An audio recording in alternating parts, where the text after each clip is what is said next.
Assalamu ala manittaba'al huda. Kali ini saya akan menyajikan debat lintas agama yang syarat dengan hikmah dan ilmu. Debater muslim ini qadarullah sangat mumpuni dalam pengetahuan lintas agama. Beliau ini pembina Apologet Islam Indonesia yang disingkat dengan APII.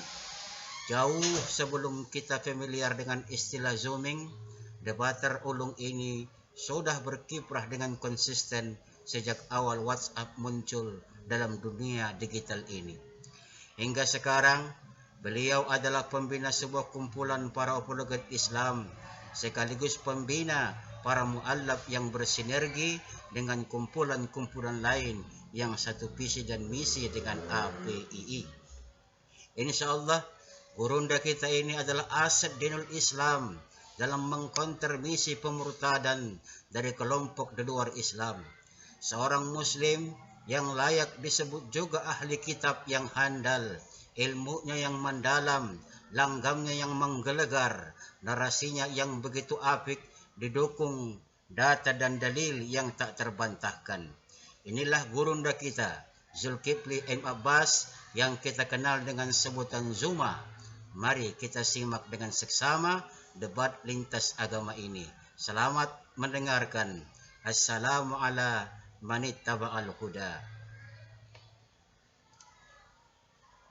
Bismillahirrahmanirrahim. Alhamdulillahi rabbil alamin. Ar-Rahmanir-Rahim. Maliki yawmiddin. Iyyaka na'budu wa iyyaka nasta'in. Ihdinas siratal mustaqim. Siratal ladzina an'amta 'alaihim ghairil maghdubi 'alaihim waladdallin.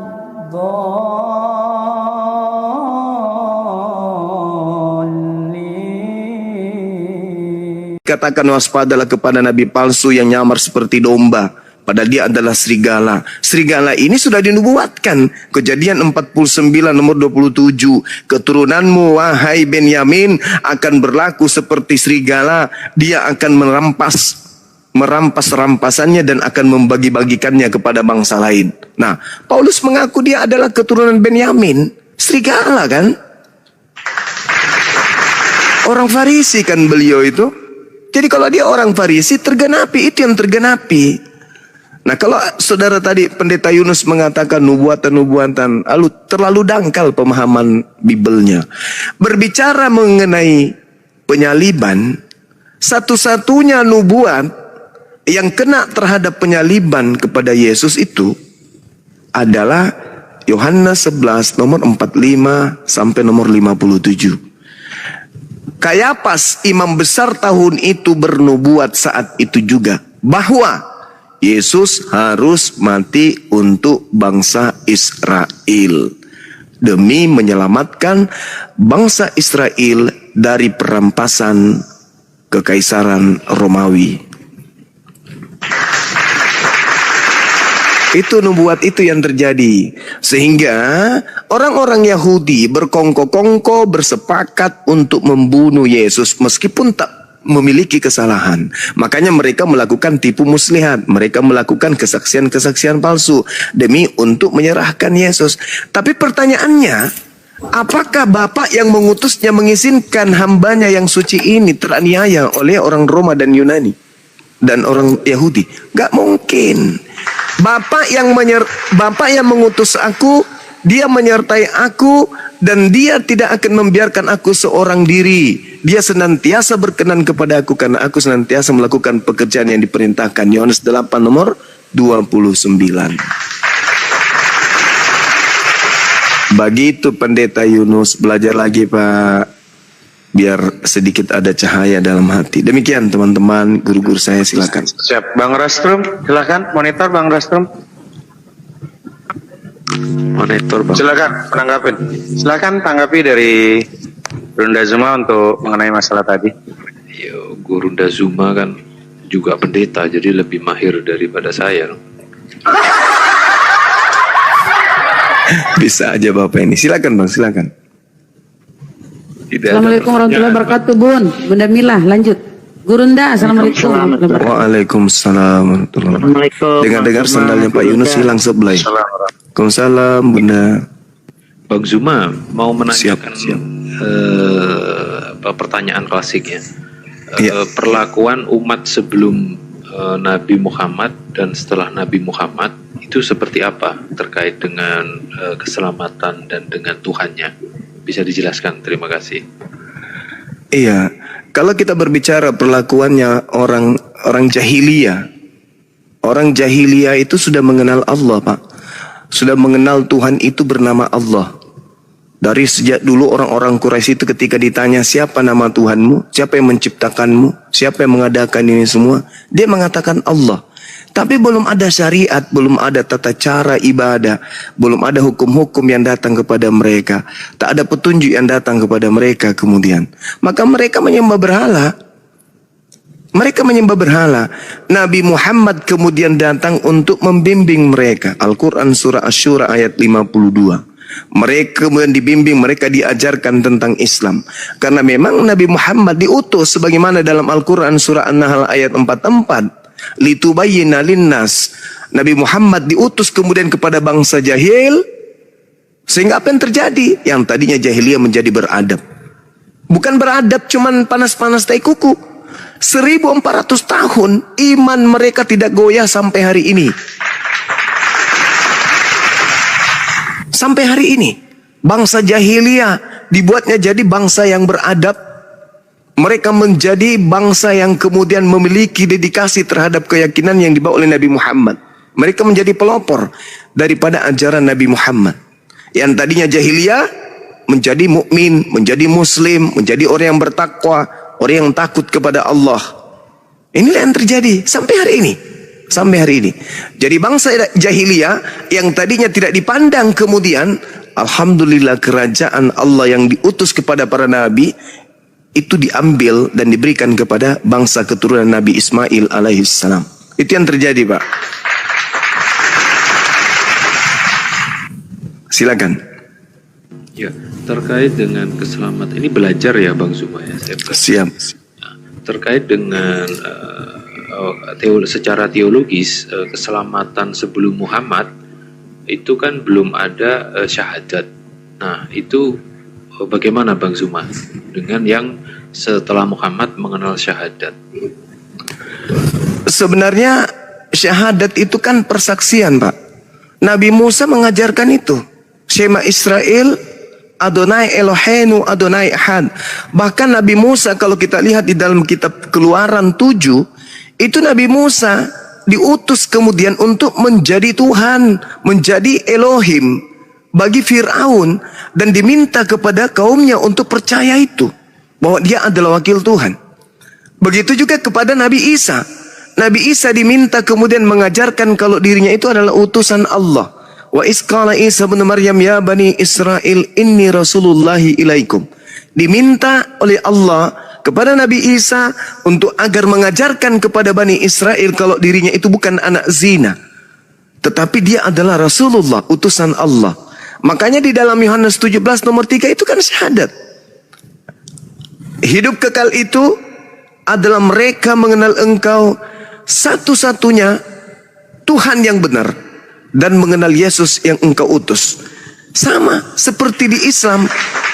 Hidup kekal umat Islam peroleh dengan mengenal Allah sebagai Tuhan satu-satunya dan Nabi Muhammad SAW sebagai Rasulullah wa khataman nabiyyin.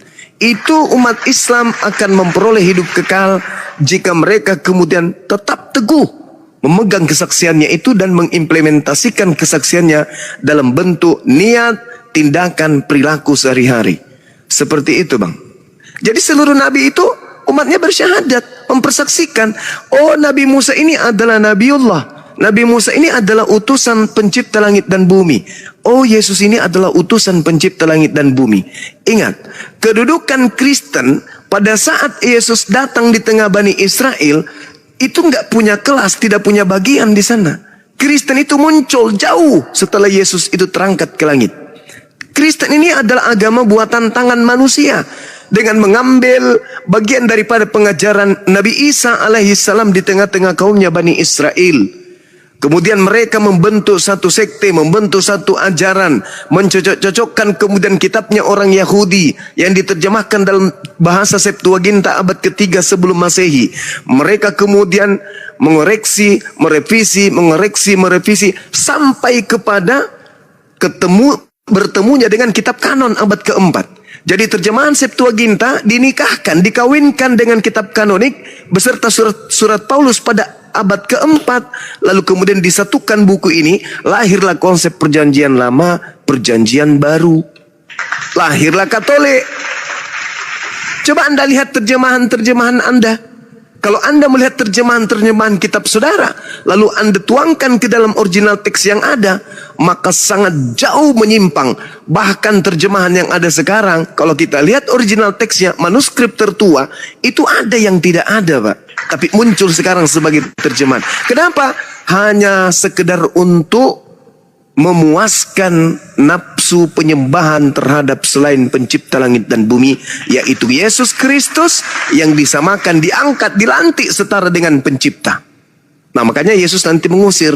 Jadi kalau syahadat itu sudah diajarkan, hidup kekal. Artinya orang yang mendapatkan surga kekal di dalamnya adalah yang mengimani Tuhan yang mengutus Yesus satu-satunya Tuhan, dan yang mengimani Yesus adalah utusan Tuhan. Bani Israel pada saat itu 95%, bahkan 98%, bahkan hampir 99% menolak Yesus. Menolaknya sebagai apa? Menolak sebagai nabi, menolak sebagai Mesias. Kristen tiba-tiba melantiknya menjadi Tuhan. Kan tidak nyambung. Yesus datang hanya untuk dipercaya sebagai rasul, bukan dipercaya sebagai Tuhan. Orang-orang Yahudi ratusan tahun sejak Nabi Salomo menunggu Mesias datang untuk membebaskan mereka dari penjajahan. Jadi mereka menunggu dari generasi ke generasi Mesias. Apa Mesias itu? Seorang raja yang diurapi Tuhan. Itu yang mereka tunggu. Bukan Tuhan yang mereka tunggu, bukan. Karena mereka paham betul Tuhan itu bukan makhluk. Tuhan itu tidak bisa ke bumi.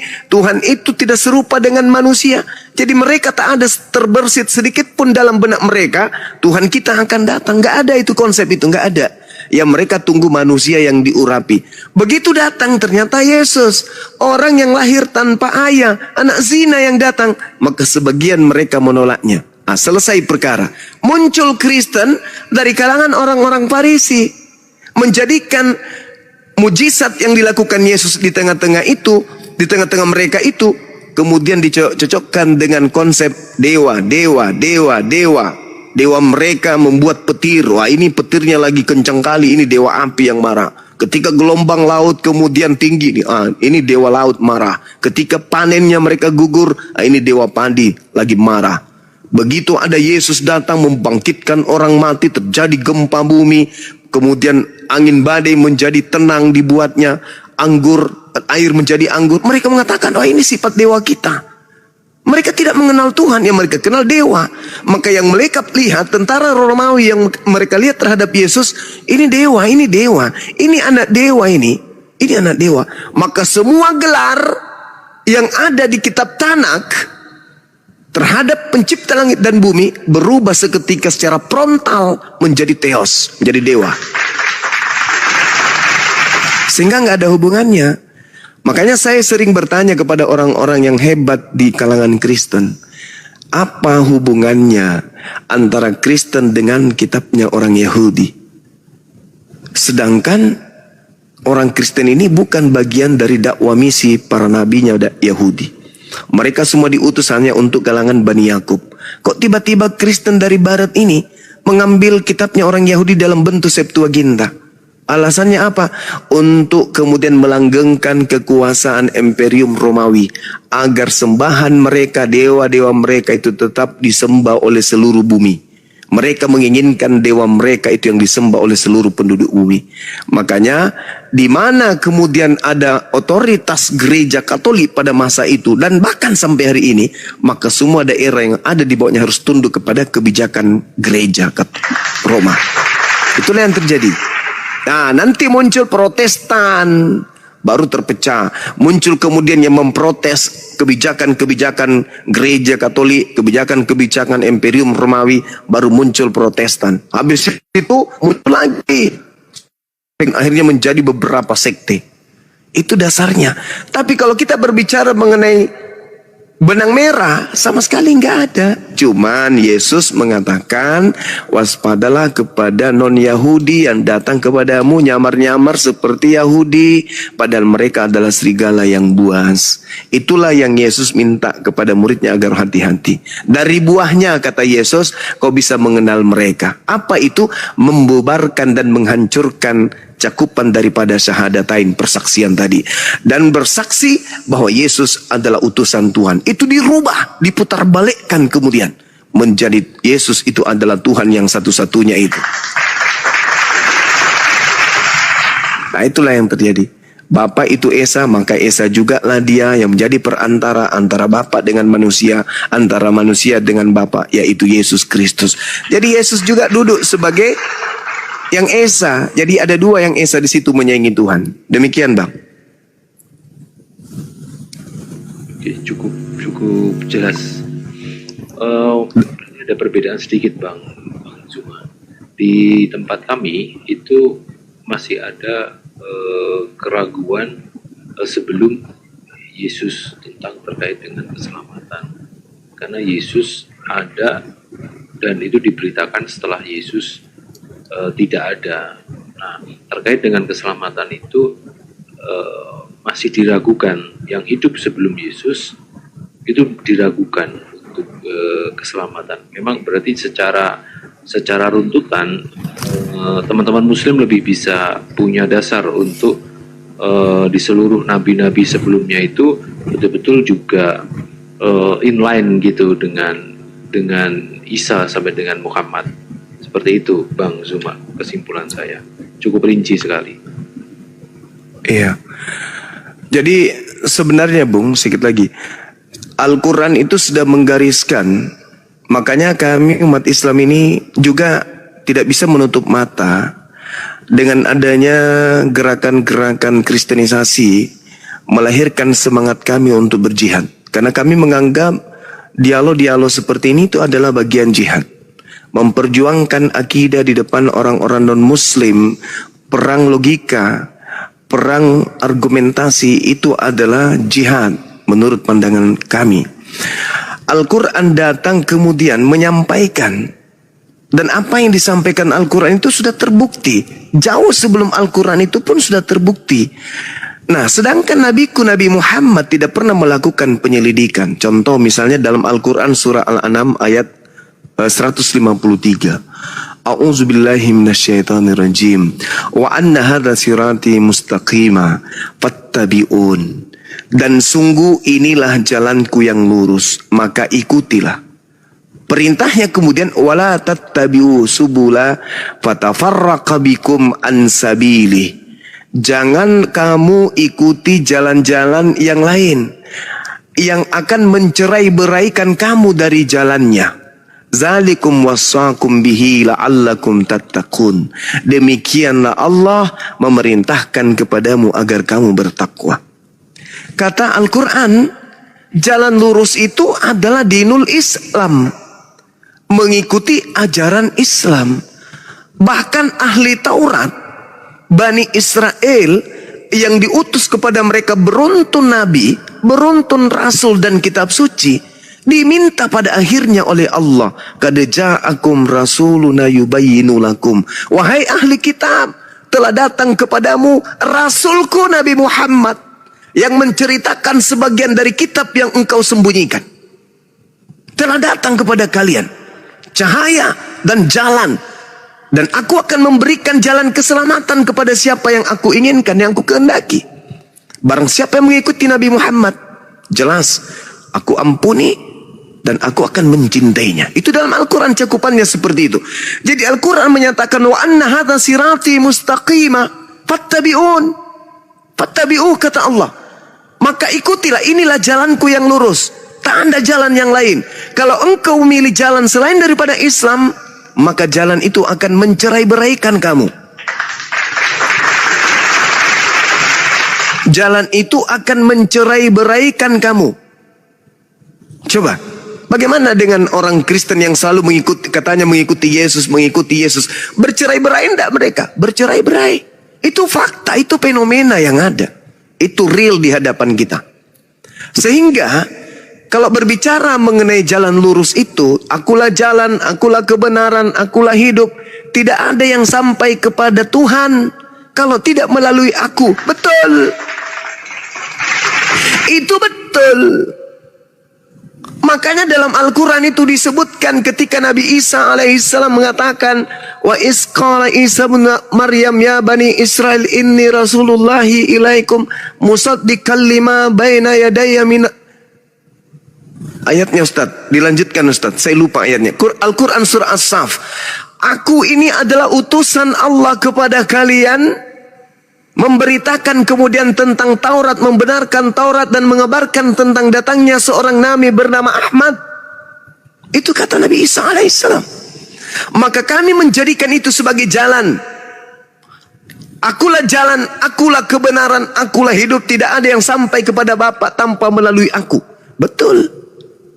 Jadi umat Islam apakah melalui Nabi Isa juga? Yes. Karena Nabi Isa yang mengajarkan kemudian kepada manusia bahwasanya akan datang sosok Nabi setelahku bernama Ahmad. Dan kami pun beriman kepada kenabian beliau Nabi Isa alaihissalam. Makanya rukun Islam itu, rukun iman kami itu salah satunya adalah beriman kepada para nabi. Beriman kepada Nabi Isa yang datang di tengah Bani Israel lahir tanpa ayah. Jalan yang terakhir yang ditunjukkan kemudian oleh Allah diutus kepada penutup para nabi, baginda Rasulullah Muhammad SAW.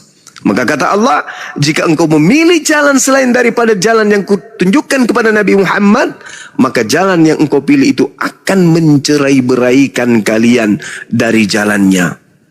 Itu yang ada dalam Al-Quran, Bang. Makanya kami dalam Islam itu, dari organisasi apapun, dari mazhab apapun, kami tetap menyembah kepada Allah dan beriman kepada Nabi Muhammad. Dan kemudian masjid kami itu tidak dipecah-pecah. Bahwa masjid ini hanya khusus ini.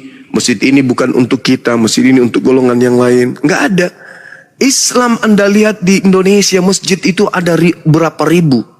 Tak ada yang dikunci, Bang. Kecuali ada masalah-masalah pembangunan atau apa dan seterusnya. Masjid itu terbuka 24 jam. Siapapun bisa singgah di sana. Bahkan non-muslim kalau mau rehat boleh singgah di sana. Tapi kalau kita melihat gereja, maaf nih. Di samping kantor saya ada beberapa gereja.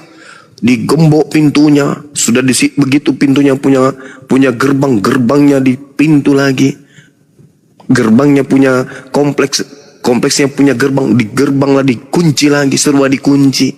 Orang singgah di situ. Meskipun orang Kristen masuk di parkiran dicurigai. Kenapa bisa seperti itu? Karena itu memang hanya untuk spesial. Spesial orang-orang Kristen yang tidak kemudian sama seperti dengan umat Islam. Di mana masjidnya seluruh umat Islam, apapun kemudian golongannya, mereka bisa kemudian masuk ke dalam untuk beribadah. Bahkan orang Yahudi pun praktisi Yudaism, mereka mau ibadah di masjid kami boleh. Mereka biasa singgah di masjid kami untuk beribadah. Tapi kalau gereja, saya dulu pernah punya staf. Saya tanya, kamu kenapa setiap hari Jumat selalu izin pulang cepat? Kamu kan orang baru mutasi ke sini. Kok sedikit-sedikit Jumat duluan pulang. Ada apa rupanya? Pekerjaan sampean itu masih banyak loh numpuk. Ini Pak, saya kan baru Pak di sini. Nah, terus gereja saya, sekutu saya jauh Pak dari sini Pak. Lalu hubungannya? Saya masih numpang gereja Pak di jalan ini. Numpang gereja maksudnya? Iya Pak, saya kan beda sekte dengan gereja di situ. Tapi kebetulan ada keluarga saya juga di situ yang beda sekte dengan saya. Jadi saya ikut-ikutan ibadah di sana. Di situ bukan tempat saya sebenarnya. Saya cuma numpang sementara ibadah. Di situ saya berpikir, oh mereka ada istilah kayak begini. Kalau di Islam itu nggak ada. Nah, inilah cerminan bahwasanya Islam adalah jalan yang lurus, yang ada hanya kesaksian kepada Allah dan kepada Nabi Muhammad. Hanya itulah jalan satu-satunya kembali kepada pencipta langit dan bumi. Setelah Nabi Musa, Nabi Isa, datanglah kemudian masa Nabi Muhammad SAW. Demikian, Bang. Boleh tanya satu lagi, Bang? Silakan. Ya, untuk wawasan. Saya pernah dengar, ini saya lagi cari, nggak nemu karena saya nggak bisa cara membuka Al-Qur'annya bagaimana ya, agak ribet. Jangan percaya tentang Nasrani, jangan percaya sepenuhnya, jangan dibantah sepenuhnya. Itu bagaimana, Bang? Apakah ada itu penjelasan? kayaknya kalau nggak salah hadits itu. Ustadz Hanafi hadis itu kan ya? Iya, itu hadis Rasulullah SAW. Masya Allah. Silakan, silakan. Ya, tentang mengenai masalah kita tidak boleh posisi sepenuhnya percaya kepada ayat-ayat yang memang posisi mereka gunakan, tapi juga kita tidak boleh membantahnya sepenuhnya, karena di situ ada hal-hal yang memang sudah dijelaskan di Al-Quran. Banyak ayat-ayat suci Al-Quran yang ayat Taurat, Zabur, Injil yang sudah dirubah-rubah. Makanya di situ tidak boleh kita posisinya untuk menidakkan dan juga mengiyakan, begitu. Bahkan kalau ayat suci Al-Quran yang disuruh sama Bang Zuma tadi di surat As-Saff ya, situ dikatakan saya akan sempurnakan lagi untuk menyempurnakan ayat suci yang tadi disampaikan terputus oleh Bang Zuma. Wa ayatu billah, bismillahirrahmanirrahim. Wa idh qala Isa ibn Maryam ya bani Israel inni rasulullah ilaikum musaddiqan lima baina yadayya minat tawrati wa mubashiran birasul ya'ti min ba'di ismuhu Ahmad. Falamma ja'ahum bil bayyinat qalu hadza sihrun mubin. Dan ingatlah, kata Allah, ketika Isa ibnu Maryam berkata, hai Bani Israel, sungguhnya aku adalah utusan Allah kepadamu, membenarkan kitab sebelumku, yaitu Taurat, dan memberi kabar gembira dengan datangnya seorang Rasul yang akan datang sesudahku, kata Nabi Isa, yaitu yang namanya adalah Ahmad. Dan juga dalam kurung kita posisi mengetahui kalimat Ahmad itu dengan definisi nama Muhammad, maka tak kala Rasul itu datang kepada mereka dengan membawa bukti-bukti yang nyata, mereka berkata ini adalah sihir yang nyata. Bahkan nanti ada kalimat ketika orang-orang yang memang ingin memadamkan cahaya-cahaya, sebagaimana yang kita tahu, yuriduna liyutfi'u nurallahu biafwahim wallahu mutimmu nurihi walau karihal kafirun. Itu di ayat yang ke-8-nya. Mereka ingin memadamkan cahaya Allah dengan mulut tipu daya mereka, tapi Allah justru menyempurnakan cahayanya walaupun orang-orang kafir membenci. Mudah-mudahan termasuk kita yang dibenci oleh orang-orang kafir, para apologet Islam yang sedang berjuang dengan narasi lawan dengan narasi, YouTube lawan dengan YouTube, segala sesuatunya kita lawan. Posisi TikTok dengan TikTok, kita punya apapun media yang ada, kita lawan semuanya, subhat-subhat kita jelaskan. Dan begitu abangku tentang kalimat-kalimat, karena ada ayat-ayat yang sudah dipalsukan, kita tidak boleh mengiyakan dan kita juga tidak boleh posisinya menidakkan. Contoh banyak ayat-ayat di situ yang Bang Zuma sering mengatakan bahwa Nabi Yesus itu mengatakan perintah yang utama di Markus 12:29 ya, bahwa perintah yang utama itu mengenal Allah satu-satunya yang esa. Maka kita tidak boleh mengatakan tidak, memang benar di situ. Jadi tidak boleh membenarkan seluruhnya dan juga tidak boleh mengiyakan seluruhnya, karena ada sebagian-sebagian yang memang sudah dirubah-rubah. Wallahu ta'ala alam shawab. Lanjut yang ini. Keren. Iya, silakan Saudara Rostrum. Sudah sangat ada tamu, Dedi Lee. Dan jelas. Silakan mungkin. Oke, kita sapa dulu tamu ya, Bang. Ya. Bang Rostrum, kita sapa izin. Dedi, Kristen Muslim, saudara. Saya Muslim. Bunda. Apa yang disampaikan Bang? Karena ini kita naikkan Kristen dulu. Apa yang disampaikan, silakan. Saya mau tanya tentang Trinitas itu saya belum terlalu paham maksud. Roh Kudus sama Bunda Maryam itu ternyata bukan berbeda ya, maksudnya gitu ya. Nanti dulu Bang ya, karena ini Bang Zuma Gurunda lagi diskusi sama Kristen ya. Nanti Bang ya sesi bertanya. Mungkin ini ya, Bunda Rahma, mungkin Pak Rostrum, Bang Rostrum mau jelasin barangkali Trinitas. Oh, silakan Sebetulnya Bang, dalil jelasin. Trinitas itu Bang Zuma adanya Trinitas itu adanya justru di Al-Maidah ayat 73 itu. Iya. Iya. Mereka itu di Bible itu tidak ada dalil Trinitas. Yang ada dalil Trinitas itu adanya di surat Al-Maidah ayat 73. Bisa diadu. Jadi tidak ada dalil di Bible itu tentang Trinitas. Justru Trinitas itu ada datanya, dalilnya di Al-Quran di surat Al-Maidah. Wa'iyadzubillah, bismillahirrahmanirrahim. Laqad kafara alladhina qalu innallaha thalithu salasah. Sesungguhnya kafirlah orang yang mengatakan bahwa Allah itu salah satu daripada yang tiga. Itu datanya ada di Al-Quran justru. Ya. Wa ma min ilahi illa ilahu wahid. Padahal sekali-kali tidak ada Tuhan selain dari Tuhan yang esa. Wa illam yantahu amma yaquluna la yamassanna alladhina kafaru minhum adzabun alim. Dan di situ jika mereka tidak berhenti dari apa yang mereka katakan itu, pasti orang-orang kafir di antara mereka akan ditimpa siksa yang pedih. Jadi kalau masalah data tentang Trinitas itu justru adanya di surat Al-Quran, surat Al-Ma'idah ayat 73. Nggak ada di Bible. Coba buktikan ada Trinitas di Bible. Wallahu ta'ala alam bisawab. Demikian. Iya, Masya Allah luar biasa ya.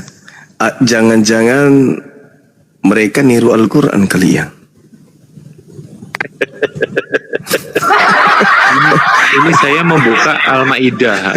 Ayat yang berapa tadi, Ustaz? 73 Bang Rasul. Hebatnya Dari kiri Rasulullah. ke kanan, bingung saya. Hebatnya Al-Quran ini tidak ada di dalam Bible, tapi Al-Quran langsung menjelaskan tiga Tuhan. Lah, bahasa Ibrani itu dari seperti Al-Quran Bang. Iya, betul. Karena kau pakai terjemahan ya beda. Lanjut. Kosmetik. Tapi bagaimana kalau tidak ada barang yang dibawa oleh Belanda ini masuk ke Republik ini, kalau tidak dibungkus dengan istilah-istilah Al-Quran emang laku gitu? Sulit Bang Ali, karena di situ hanya penuh dengan istilah-istilah pagan Romawi kuno, Yunani kuno. Jadi orang Indonesia ogah kalau dibilang nyembah dewa kemudian turun ke bumi menjadi manusia, dibunuh manusia, itu orang Indonesia anti itu yang kayak gitu. Terkecuali sebelum Islam datang. Begitu Islam datang, ajaran kayak gitu udah tertolak oleh pribumi, kebanyakan pribumi. Makanya ketika Belanda datang membuat lembaga Bible, mereka sadur, kemudian mereka terjemahkan ke dalam bahasa Melayu. Mereka harus melihat ini sembahan yang paling populer untuk pribumi ini siapa? Allah. Maka mereka pakai kata Allah. Oh, Nabi, Rasul, Alkitab, mereka pakai istilah-istilah itu semua demi untuk memuluskan ajaran dari Barat ini, penyembahan kepada Theos. Begitu. Tapi persoalannya Bang Juma, mereka sering mengatakan kami yang duluan datang. Khusus di Indonesia, kan Islam dulu, baru Belanda masuk, memporak-poranda, ya, membuat rumah ibadah tandingan selain masjid, kan gitu. Tapi mereka ini mengatakan duluan kami. Sebenarnya yang nyolong siapa sih istilah-istilah ini? Gitu loh hasilnya. Jangan-jangan ini ada pelaku mengaku korban, bagaimana ini? 800 tahun kurang lebih Islam lebih duluan masuk daripada Kristen ke Indonesia ini.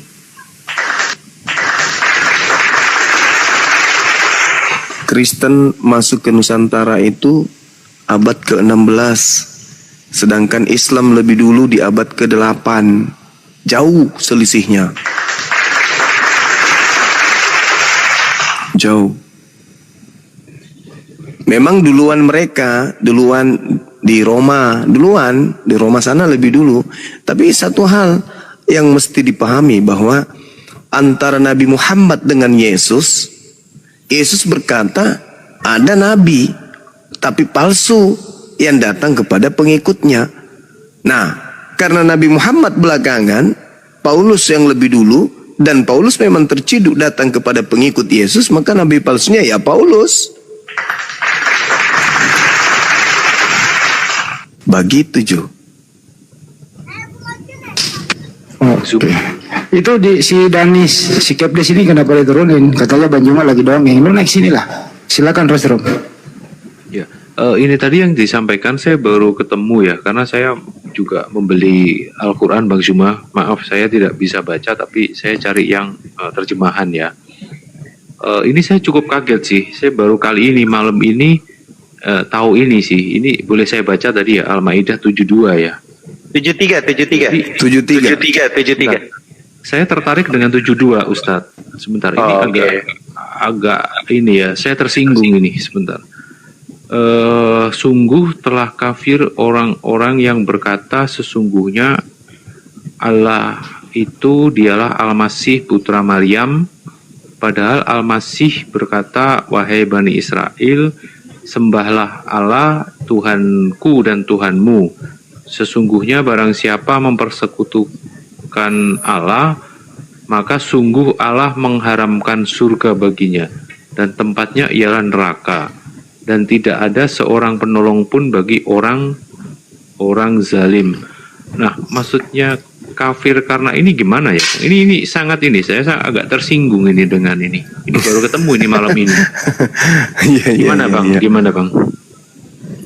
Silakan Ahi, antum Ahi. Iya, jadi kalau kalimat di posisi yang 72-nya Bang ya. Wa'iyadzubillah bismillahirrahmanirrahim, karena Al-Quran itu dengan berbahasa Arab. Karena kalau Al-Quran nggak akan mungkin salah, tapi kalau terjemahan kemungkinan salahnya pasti. Tapi kalau Al-Quran tidak akan mungkin salah, itu yang harus difahami dulu. Karena Al-Quran itu dengan berbahasa Arab diturunkannya melalui baginda dari kita Nabi Muhammad SAW yang berbahasa Arab. Tetapi kalau terjemahannya kemungkinan salahnya ya, tapi kita akan bahas. Bismillahirrahmanirrahim. Laqad kafara alladziina qalu innallaha huwal masih ibnu Maryam. Sungguh telah kufur orang-orang yang berkata sungguhnya Allah itulah Al-Masih putra Maryam. Jadi akan dikatakan orang-orang kafir, orang-orang yang kufur, orang-orang yang menyelisihi daripada kebenaran. Siapa? Orang-orang yang mengatakan sungguh Allah itu adalah Al-Masih putra Maryam.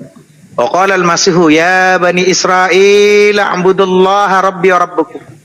Dan Al-Masih itu sendiri berkata, wahai Bani Israel, sembahlah Allah Tuhanku dan Tuhanmu. Itu sama seperti posisi di Markus 12:29, hukum terutama adalah dengarlah hai orang Israel, Tuhan Allah kita, Tuhan itu Esa. Kan sama tuh abangku. Betul kan? Innahu may yusyrik billahi faqad harramallahu alaihi al-jannah wa ma'wahu an-nar wa ma lizalimina min ansar. Sungguh siapa yang mempersekutukan sesuatu dengan Allah, maka sungguh Allah mengharamkan surga baginya dan tempatnya ialah neraka. Tidak ada seorang pun penolong pun bagi orang-orang yang zalim. Zalim itu artinya menempatkan bukan pada tempatnya, Bang. Ya, yang harusnya Tuhan tempatkan Tuhan. Makanya Bang Rostrum saya selalu katakan yang mengganggu pikiran kita karena kita selalu memahami Tuhan itu tetap pada dimensi kemanusiaan. Itu masalahnya. Masalahnya adalah yang mengganggu pikiran kita karena kita selalu memahami Tuhan tetap pada dimensi kemanusiaan. Jadi kalau ketika ada orang bertanya, kalau memang Allah Tuhanmu, wahai Bang Zuma, wahai Hanafi, wahai Bang Handi, wahai Felix, wahai teman-teman Muslim, kapan adanya? Di mana tempatnya? Seperti apa rupanya? Maka cukup kami dengan menjawab, wahai saudaraku, masa, waktu, tempat itu ciptaan Allah. Bagaimana mungkin Tuhan Allah ada di ciptaannya? Laisa kamitslihi syai'un fil ardi, tidak ada yang menyerupai di muka bumi ini. Bahkan bumi ketika turun Allah ke bumi, hancur bumi, tidak akan mungkin mampu dengan kebesarannya Allah. Karena Allah Maha Besar, bumi ciptaannya. Bagaimana mungkin Allah yang Maha Besar turun kepada ciptaan yang sangat kecil? Seperti itu Bang Rostum. Allah taala alam bisawab. Lanjut. Malam ini saya salah masuk room ini 7273 baru ketemu ini. Tersinggung saya Bang Zuma. Ini sebenarnya begini saudara. Saudara Rostrum, Anda pernah baca nggak di dalam kitab saudara? Ini kan Al-Quran Al-Quran kan mengatakan tentang Nabi Isa, di mana Nabi Isa itu menceritakan kemudian menurut Al-Quran, wahai Bani Israel, kan gitu. Wa qalal masihu ya Bani Israel. Perintahnya kemudian, seruannya kemudian kepada Bani Israel. Nah, Yesus kan juga kepada Bani Israel. Di dalam Yohanes 20 nomor 17, apa kata Yesus? Jangan sentuh aku wahai Maria. Aku belum pergi kepada Bapa, tetapi pergilah engkau kepada saudara-saudaraku dan katakanlah kepada mereka bahwa aku akan pergi kepada Tuhanku dan Tuhanmu. Itu jelas tuh ucapan Yesus. Berarti Yesus bertuhan. Yohanes berapa itu? Dia katakan bahwasanya Yohanes 4 nomor 22. Aku dan pengikutku kami menyembah apa yang kami kenal.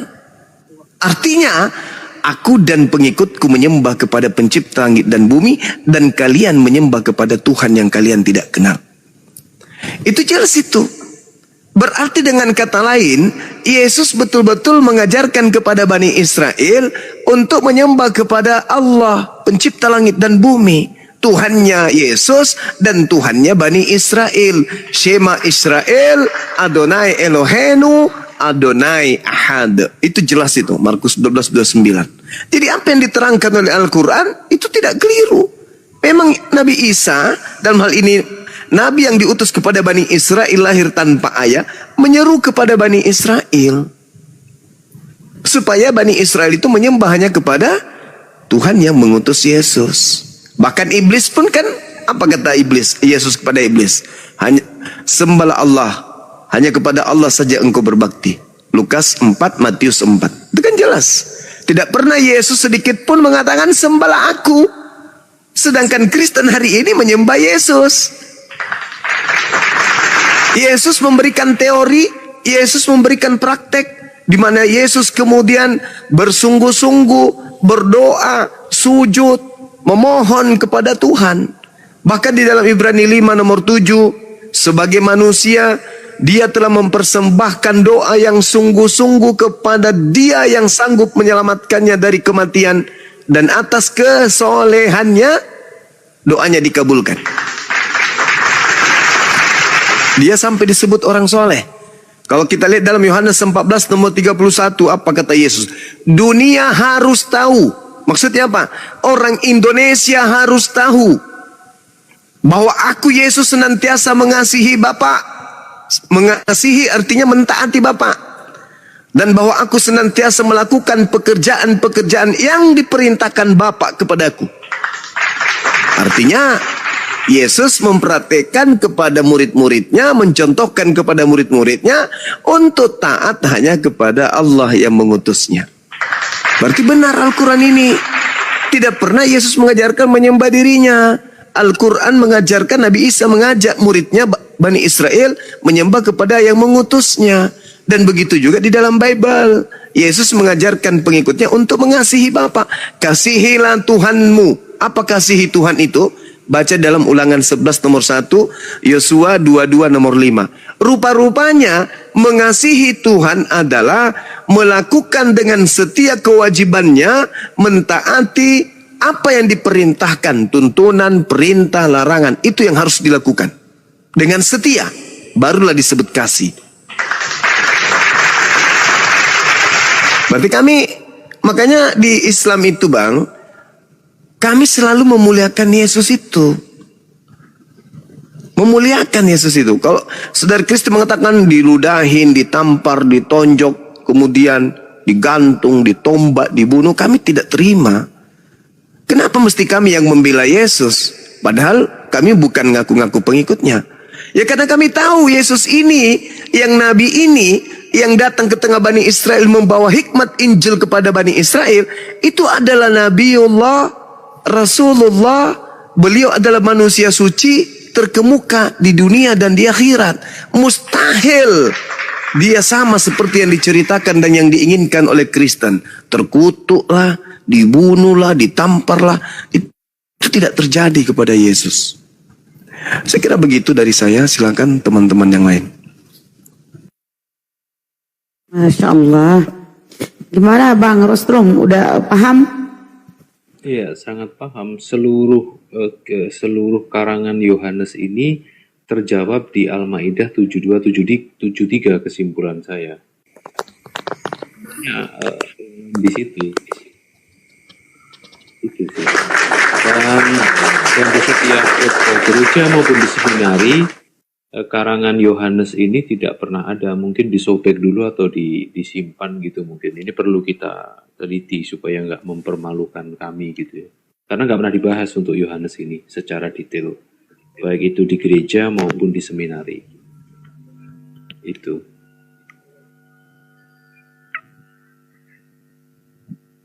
Oke, izin kita sapa Sakira. Assalamualaikum Bunda. Oh Muslim, apa yang disampaikan? Ya, Saudara Rostum, boleh nggak saya nanya satu hal, Bang? Boleh, Bang. Menurut abangku ini, Yesus itu hakikatnya apa, Bang?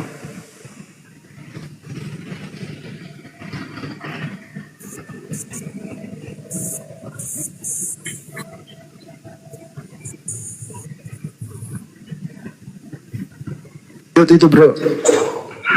Oh, dari yang saya pelajari sampai sekarang, saya menemukan bahwa Yesus itu bukan Bapa.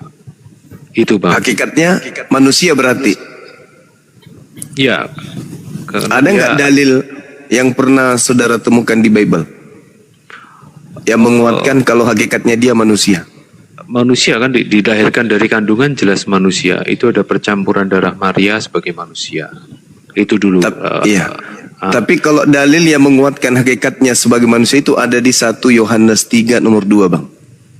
Itu hakikat Yesus yang sesungguhnya. Abang lebih pendeta dari saya ini. Enggak juga. Saya belajar dari Bunda Rahma. Silakan. Aduh, Ya, gerunda. buka. Itu hakikat Yesus. Iya. Ini sambil saya Semangat Bang Rostrum bertanya. exercise ya. Jadi Oh Pak Rostrum ini pendeta. Keren. dan ini ya dari seluruh kitab yang lain kitab karangan yang lain dari empat Bible karangan ini yang cuman tambahan itu hanya ada di Yohanes 20 itu pun satu ayat di 31. Yohanes 20:31 itu tambahan. Tidak ada itu di naskah kuno asli maupun di catatan buku karangan di Katolik juga nggak ada. Ini ditambahkan yang nomor 31. Tapi selain itu di seluruh Yohanes ini semuanya sama, Bang Zuma. Ini malam ini nih saya buka satu-satu nih. Gara-gara itu tadi kepukul Al-Maidah 7273. Karena hubungannya dengan Yohanes semua. Maaf ya Bang, minta maaf Bang, saya cuma nunjukin aja, mohon maaf. Iya. Ini sakit hatinya belum hilang ini. Maksudnya kan nggak ada memang di Bible itu tentang Tritunggal. Yang ada tentang masalah Tritunggal itu ada di Al-Maidah 73, itu yang saya kasih tahu. Itu Bang, maaf. Ya cukup detail sih. Islam ingin melengkapi dari pemahaman kekristenan sebelumnya yang muncul di abad ke-6 ya. Cukup ini berarti cukup akurat. Alhamdulillah, Masya Allah. Kita baca Bang 1 Yohanes 3 nomor 2. 1 Yohanes 3 nomor 2.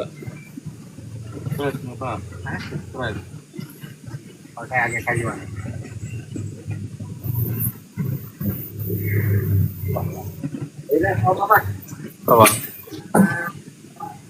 1 Yohanes 3 Izin sebelum dijawab, saya tanya Denis, kamu Kristen Bang? Denis Lim, Kristen? Woi saudara. Mama, lanjut Bang Rostrum. Mama bisa panggil Bunda Rahma. 1 Yohanes 2 3 nomor 2. Oh, 1 Yohanes 3 nomor 2. Saudara-saudaraku yang kekasih, sekarang kita adalah anak-anak Allah, tetapi belum nyata apa keadaan kita kelak. Akan tetapi kita tahu bahwa apabila Kristus menyatakan dirinya, kita akan menjadi sama seperti Dia, sebab kita akan melihat Dia dalam keadaannya yang sebenarnya. Apakah Dalam itu, Bang? dalam keadaan yang sebenarnya, keadaan sebenarnya Yesus itu sama seperti kita. Kita ini manusia kan? Kita akan melihat Yesus sama seperti kita, sebab kita akan melihat Dia dalam keadaannya yang sesungguhnya.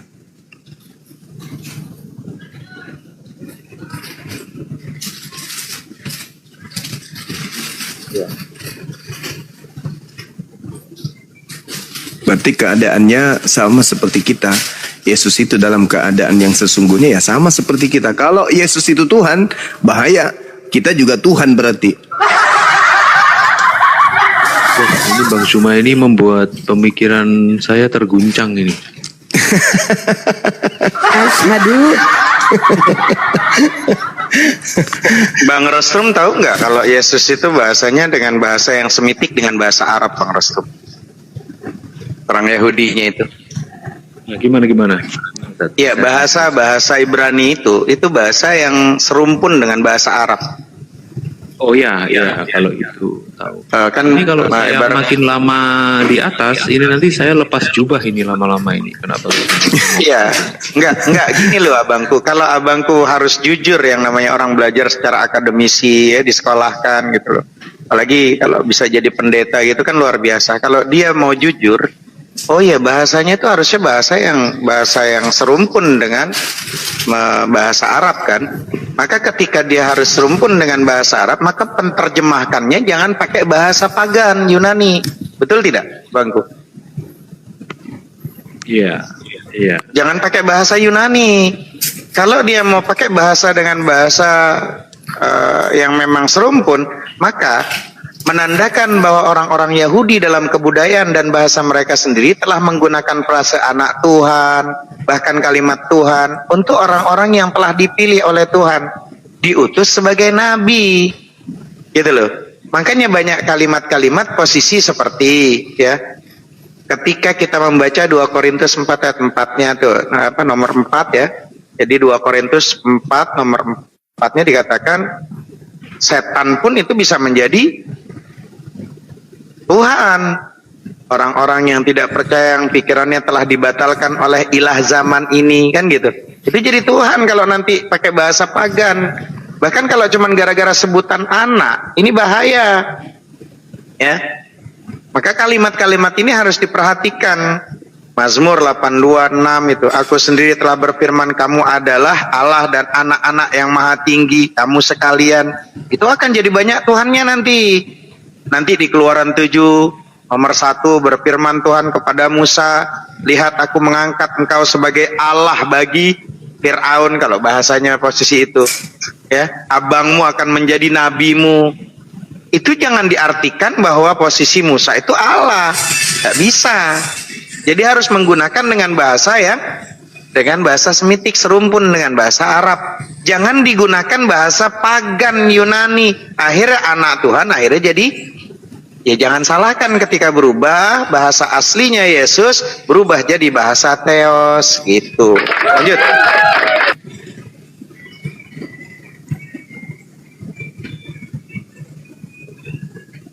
Oke, silahkan mungkin yang lain dulu. Kalau saya tanya lagi nanti ini makin ketemplak ini saya. Saya masih ingin menenangkan pikiran dulu. Silahkan.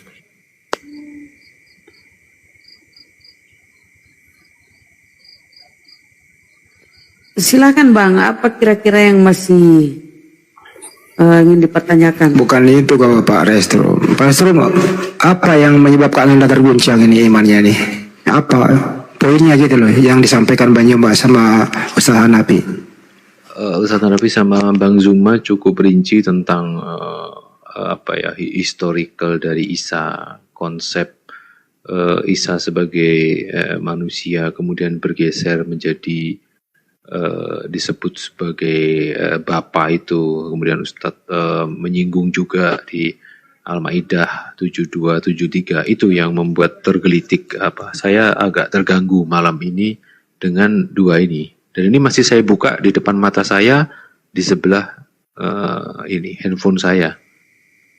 Masih saya baca berulang-ulang terus ini. Ini yang cukup mengganggu ya. Saya terganggu sekali dengan ini yang disampaikan.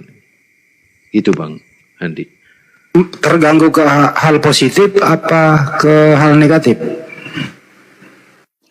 Terganggunya ini kan membenturkan apa yang ada di 2 ayat di Al-Quran ini itu inline dengan buku karangan Yohanes.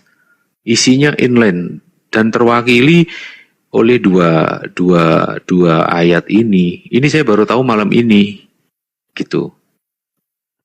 Berarti ini luar biasa ini. Untuk itu Bang Juma sama Ustaz Hanafi harus tanggung jawab. Bang Juma dulu, silakan tanggung jawab. Iya, Masya Allah. Jadi saya sebagai Muslim hanya ingin membacakan sebuah ayat di dalam Al-Quran ya.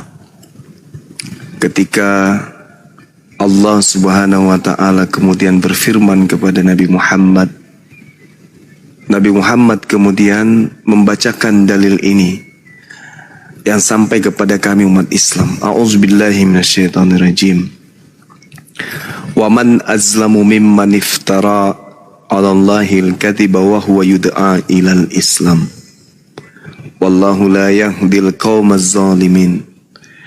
Dan siapakah yang lebih zalim daripada orang yang mengada-adakan kebohongan terhadap pencipta, padahal dia diajak kepada agama Islam. Sudah datang padanya agama Islam. Dan Allah tidak memberi petunjuk kepada orang-orang yang zalim. Siapa orang yang zalim ini? Adalah mereka yang sudah datang kepadanya kebenaran, tetapi masih tetap menolak kebenaran. Maka itu adalah orang yang zalim. Maka Allah menyatakan siapakah yang lebih zalim daripada orang yang mengada-adakan kebohongan terhadap Allah. Jadi Allah itu esa, Allah itu ahad, Allah itu tidak serupa dengan makhluk, Allah tidak mungkin kemudian memiliki kelemahan, maka Allah mustahil sama apalagi setara atau lebih rendah daripada makhluk. Nah ini yang ada kemudian terjadi kepada saudara-saudara kita Kristen.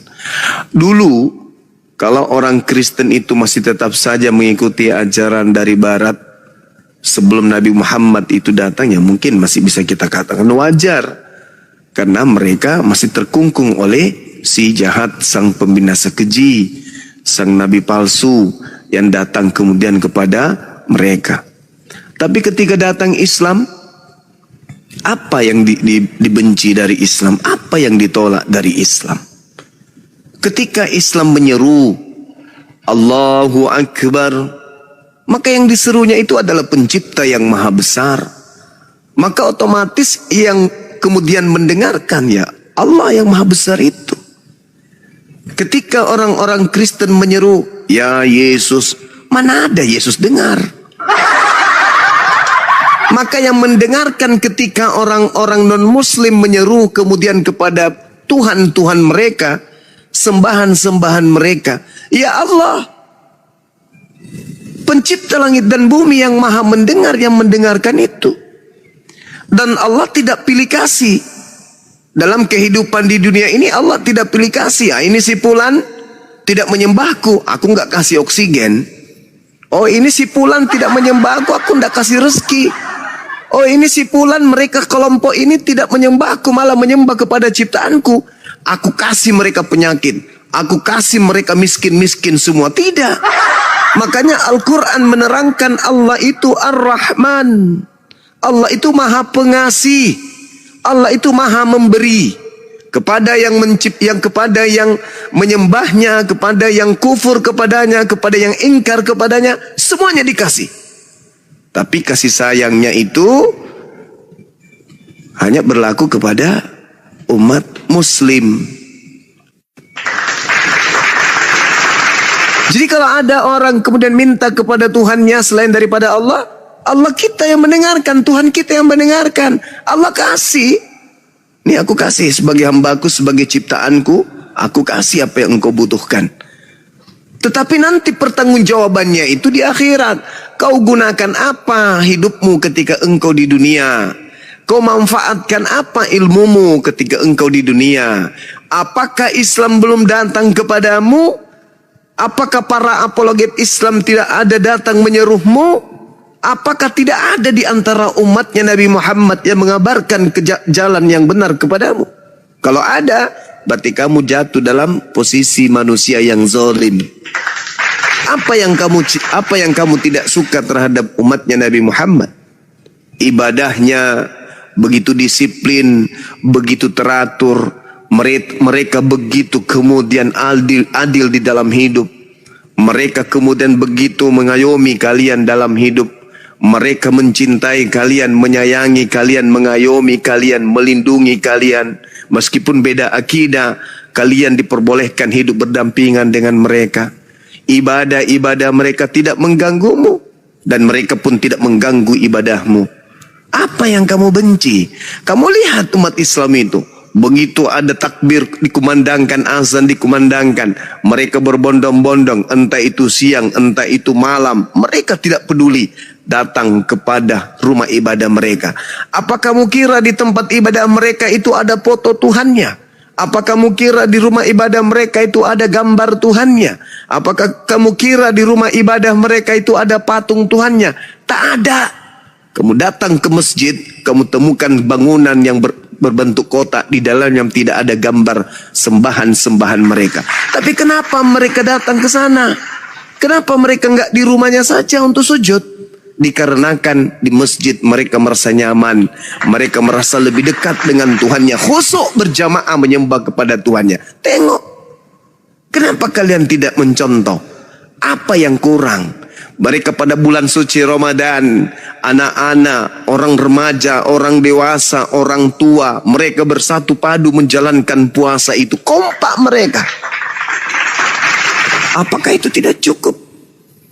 Tidak cukup pelajaran itu bagi kalian? Kenapa masih menolak Islam? Itulah yang Al-Quran katakan. وَمَنْ أَزْلَمُ مِمَّنِ افْتَرَى عَلَى اللَّهِ الْكَذِبَ وَهُوَ يُدْعَى إِلَى الْإِسْلَامِ. Siapakah yang lebih zalim daripada orang yang mengada-adakan kebohongan terhadap Allah, padahal dia diajak kepada agama Islam, dan Allah tidak memberi petunjuk kepada orang-orang yang zalim. Jadi kalau ada orang diajak kepada Islam, disampaikan Islam itu begini, Islam itu begitu, tapi masih saja ditolak, maka mereka jatuh kepada kezaliman. Dan kalau mereka sudah zalim, apa kata Allah? Tidak memberi petunjuk kepada orang-orang yang zalim. Saya kira begitu Bang Handi dari saya untuk edukasi buat saya pribadi dan juga teman-teman yang lain. Silakan. Khusus ke usaha Nabi lagi nih. Usaha Nabi. Islam itu kan banyak aturan. Kenapa harus Islam, Ustaz? Ya, karena di Al-Quran itu panggilannya semuanya adalah pasti panggilannya adalah ya ayyuhalladzina amanu. Aturan-aturan di Al-Quran itu selalu kalimatnya ya ayyuhalladzina amanu. Syariat-syariat yang ada pasti panggilannya ya ayyuhalladzina amanu.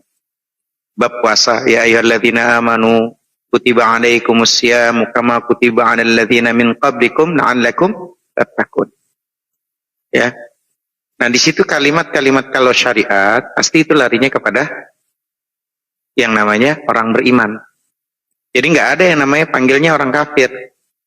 Kalau orang-orang kafir itu nggak ada aturan itu di Quran, makanya nggak terpanggil. Yang dipanggil hanya orang yang beriman. Nah, kalimat-kalimat aturan sosialnya pasti kalimatnya ya ayyuhan nas, wahai manusia. Inna khalaqnakum min dzakari wa unsa wa ja'alnakum syu'uban wa qaba'ila lita'arafu. Itu untuk secara umum sosial. Wahai manusia, kuciptakan kalian bersuku-suku, berbangsa-bangsa untuk saling mengenal. Nah, ketika kita saling mengenal yang namanya kita ini adalah satu daripada nenek moyang yang sama, Adam dan Hawa, maka tugas kita itu penuh dengan cinta dan kasih sayang. Maka ini terbukti bahwa kita ini tidak boleh memaksa mereka. Makanya kalimatnya bukan kalimat memaksa, justru karena kita cinta. Kita sampaikan kebenaran itu. Masalah nanti dia itu mendapatkan taufik dan hidayah terkadang dari teman-teman yang berdakwah. Bukan mereka tidak mau mengikuti saran kita, Terkadang karena gaya dan bahasa kita yang kurang menarik. Maka itulah para teman-teman apologet yang sedang berdakwah. Terus kita gali untuk bisa mengetahui bagaimana ud'u ila sabili rabbika bil hikmah wal mau'izatil hasanah wajadilhum billati hiya ahsan. Nah, kalimatnya untuk hikmah, diawali dengan hikmah. Bahkan kita tahu teman-teman, sampai-sampai kalau nanti meyakinkan dari Bang Rostum, tadi saya ambil pertanyaan yang bagaimana tingkah laku pekerjaan sebelum Islam datang. Tentu kita tahu di bangsa Arab itu abangku, bahwa penyembah yang namanya berhala itu sebelum turunnya Nabi Muhammad. Tapi ingat, ya, bapaknya Nabi Muhammad itu namanya Abdullah. Jadi nama kalimat Allah itu sebelum Nabi Muhammad itu, bapaknya aja namanya Abdullah, hambanya Allah. Muhammad bin Abdullah, Abdullah bin Abdul Muttalib, Abdul Muttalib bin Hashim, Hashim bin Abdul Manaf, Abdul Manaf bin Qusay, Qusay bin Kilab, Kilab bin Murrah, Murrah bin Ka'ab, Ka'ab bin Lu'ay, dan bin Lu'ay, dan seterusnya. Artinya apa? Bahwa sejujurnya kita harus meyakini ketika kita memahami, berarti nama Allah itu sudah ada. Dan bahkan kalau untuk membuktikan tentang Nabi Muhammad sendiri, ya, sebentar tadi kita tuh di Bang Pandi karena rungkat dengan Bang Zuma itu tadi, Masya Allah ada pertanyaan yang luar biasa. Sudut pandang sejarah tentang Nabi Muhammad. Ketika Nabi Muhammad dilahirkan dalam keadaan yatim, itu agar tidak dikatakan bahwa agama beliau adalah warisan dari kedua orang tuanya. Bahkan yang kedua, Rasulullah itu terpisah dari keluarganya sejak kecil dan berpindah asuhan agar tidak dikatakan bahwa agamanya adalah ajaran dari keluarganya. Bahkan ketika Bang Zuma tadi ditanya, Bang Zuma, apa menurut Bang Zuma ketika Nabi Muhammad dibilang ummi, tidak bisa baca dan tulis? Maka di sini keadaan beliau yang tidak bisa baca dan tulis agar tidak dikatakan bahwa Islam yang beliau bawa adalah hasil contekan dari ajaran sebelumnya. Bahkan kalau perlu yang keempat, beliau terusir dan meninggalkan kampung halamannya Mekah agar tidak dikatakan bahwa ajarannya adalah olahan dari budaya dan masyarakatnya. Yang kelima, bahkan beliau membawa ajaran Islam dan membangun peradaban yang besar jauh daripada Persia dan Romawi yang telah maju. Di Arab itu kumuh, tertinggal, jauh dari Persia dan Romawi, agar tidak dikatakan bahwa apa yang beliau bawa hanya melanjutkan dari peradaban yang telah ada. Bahkan yang keenam, dan setelah beliau wafat, kekhalifahan tidaklah dilanjutkan oleh anak keturunannya. Itu adalah salah satu hujjah dan bukti bahwa ajaran agama Rasulullah ini bukan lahir untuk merebut kekuasaan. Bahkan yang ketujuh, kalau perlu ditambahkan, sejarah kehidupan beliau itu terekam secara jelas, ditulis dalam kitab berjilid-jilid. Sampai detik ini kalau kita kumpulkan kitabnya mungkin bertonton, menuturkan kehidupan sejarah beliau sejak lahir hingga wafat, yang mana tidak ada satupun manusia, orang yang memiliki jejak digital sebanyak Rasulullah SAW, yang terus diburu aibnya, dicari aibnya, namun tidak bisa ditemukan. Setiap ada tuduhan atas diri beliau selalu ada jawabannya.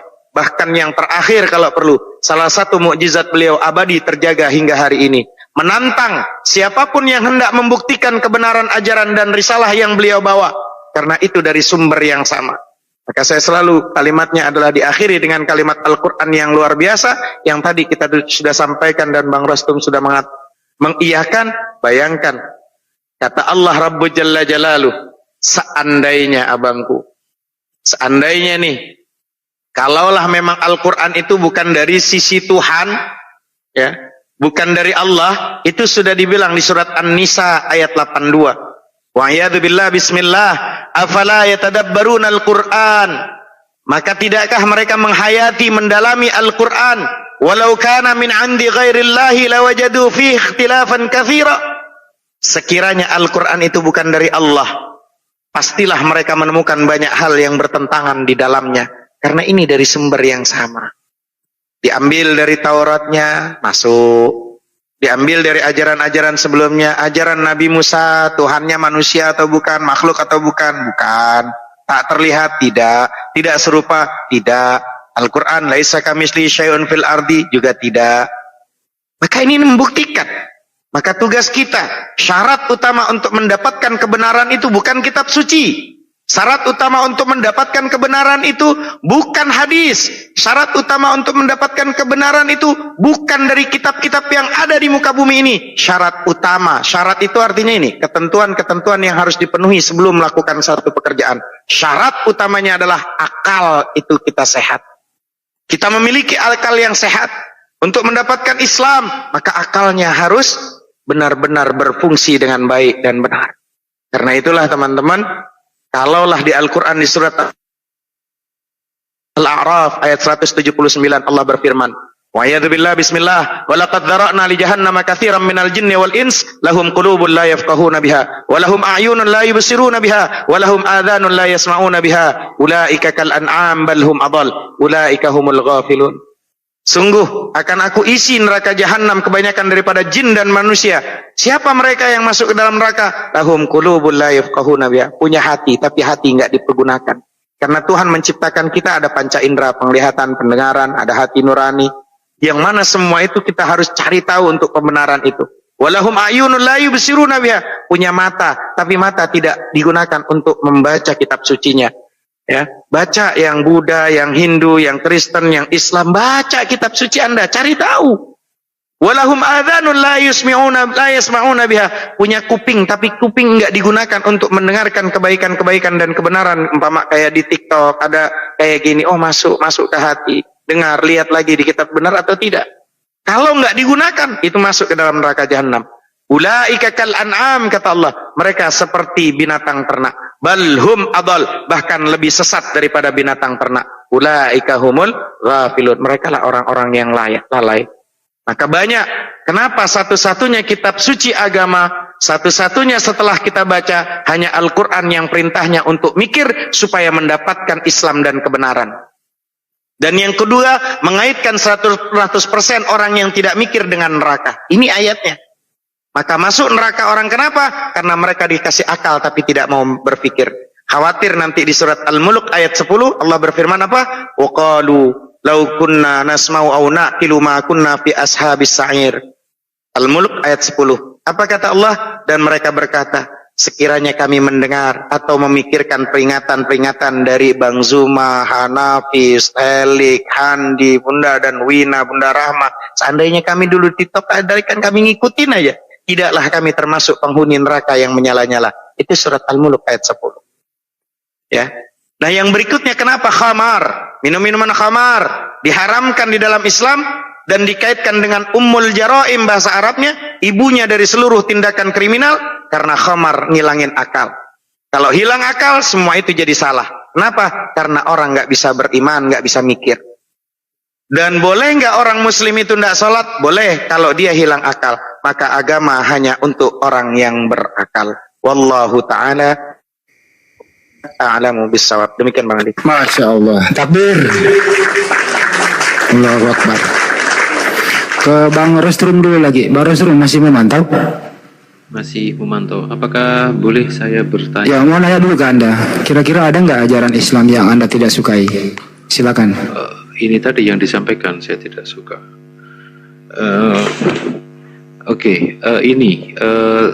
Saya masih tetap di Al-Maidah ya.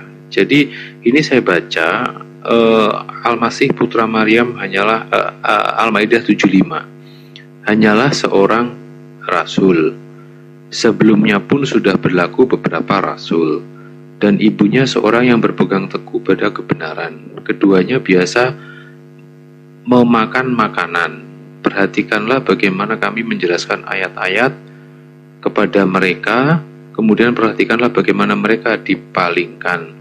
Di sini di bawah ini ada satu catatan kaki di 289 itu bahwa Nabi Isa AS dan ibunya adalah manusia yang memerlukan apa yang diperlukan manusia, seperti makan, minum, dan sebagainya. Berarti apa yang disampaikan Bang Zuma selama ini cukup berdasar juga ya, karena di tempat kami itu memang ya kami akui Yesus itu tiba-tiba dewasa seperti Superman yang sudah mempunyai kesaktian yang tidak ada kisah sebelumnya sebelum punya kesaktian itu bagaimana seperti itu. Mungkin bisa kenapa disebut seorang rasul ya di sini, dan memakan seperti manusia, dia melakukan apa yang dilakukan oleh manusia. Berarti di sini Yesus dibaca oleh Islam itu sebagai sosok kemanusiaannya seperti itu kan. Silakan. Oke, ayatnya saya bacakan dulu, nanti silakan kita ini teman-teman. Oh ya, bismillah yang 75 ya bangku ya. Bismillahirrahmanirrahim. Mal Masihu ibnu Maryam illa rasulun qad khalat min qablihi ar-rusul wa ummuhu siddiqah kana ya'kulani at-ta'am. Unzur kaifa nubayyinu lahumul ayati thumma unzur anna yufakun. Mal Masih ibnu Maryam. Di situ dikatakan Al-Masih putra anak daripada Maryam. Ya. Di situ illa rasulun qad khalat min qablihi rusul. Dikatakan di situ dia hanyalah seorang rasul yang sesungguhnya telah berlalu sebelumnya beberapa rasul. Artinya sebelum Nabi Isa berarti ada Nabi Musa. Dan di situ dilanjutkan posisinya kalimatnya kana ya'kulanit ta'am. Di situ dan di posisinya dan ibunya seorang yang sangat benar. Jadi Maryam ini wa ummuhu siddiqah, ibunya itu adalah orang yang benar, dan dikatakan selanjutnya kana ya'kulanit ta'am. Ya, keduanya baik Maryam, baik si posisi Isa ini, keduanya bisa makan makanan, ya. Maka di situ kalimatnya kata Allah, unzur, perhatikanlah. Kaifa nubayyinu lahumul ayati tsumma anzur anna yufakun. Di situ dikatakan perhatikan bagaimana kami menjelaskannya ya kepada mereka ahlul kitab tanda-tanda kekuasaan kami. Kemudian perhatikanlah bagaimana mereka berpaling dari memperhatikan ayat-ayat kami itu. Kita lihat kalau mau pakai tafsir daripada Ibnu Katsir. Halo? اللهم إني أسألك بأني أشهد أنك أنت الله لا إله إلا أنت الأحد الصمد لم يلد ولم يولد ولم يكن له كفوا أحد.